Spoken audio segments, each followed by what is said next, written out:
जी का हो? रउआ ये कैसन तैयारी करत बानी हो? अब तैयारी न करी तो का करी बतावा। यहाँ बैठले काम चले वाला है, अब जाते ही परदेश। सुनी हमार बात सुनी। बोला। सुन लेता हमरो वरजिया बलमो जनी जाया पुरबावा हो।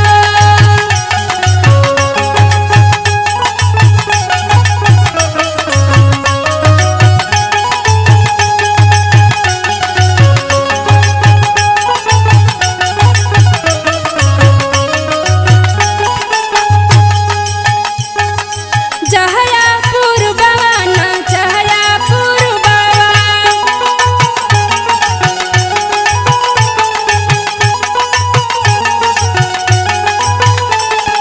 सुन लेता हमरो वरजिया बलमो जनी जाया पुरबावा हो।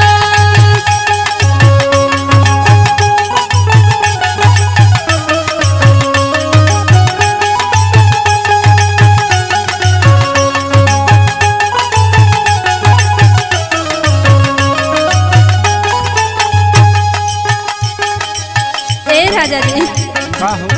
सुने हैं कि वहाँ बंगालिन बड़ा जादू टोना करेली हो। तो अके लगा था पंकज बहुत चढ़ा जानी और कुछ ना। नहीं सुना हमार बात सुना। सुनावा। वही बंगालिनिया के मीठी मीठी बतिया।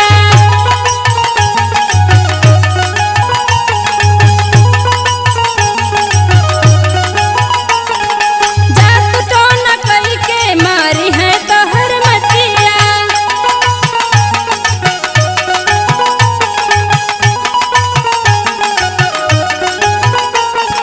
वही बंगालिनिया के मीठी मीठी बतिया। जादू टोना कई के मारी है तोहर मतिया। डसली है बन के नागिनिया बलमो जनी जाया पुरबावा हो।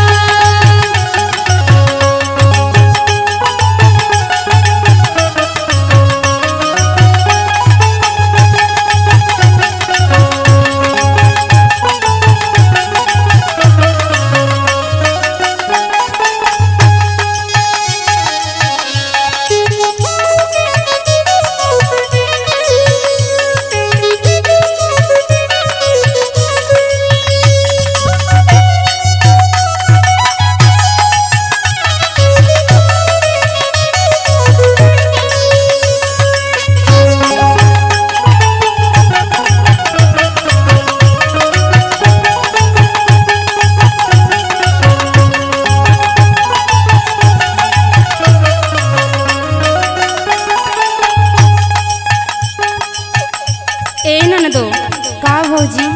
देखा तोहार भैया परदेश जाए की तैयारी करत हवे, तनी रोक ला ना। अरे भौजी जात है कुछ पैसा ऐसा कमैया भेजे काहे चिंता करत हो? देखा हमार मन बहुत घबरात बा हो। अरे भौजी चिंता मत करा हो। अच्छा सुना। सुनावा। कवनो उपहिया लगावा मोरी ननदो।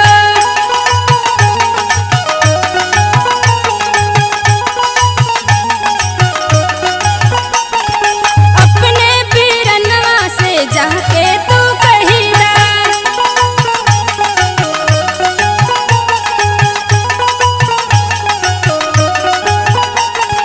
कवनो उपहिया लगावा मोरी ननदा।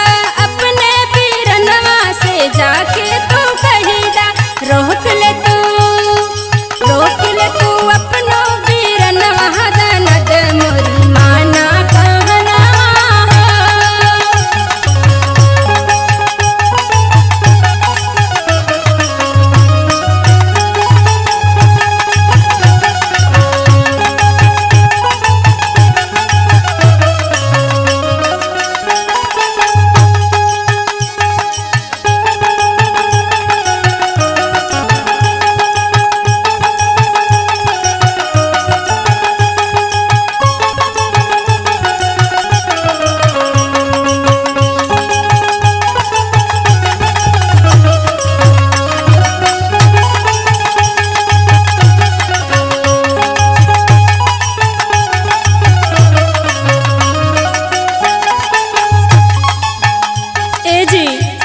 का हो?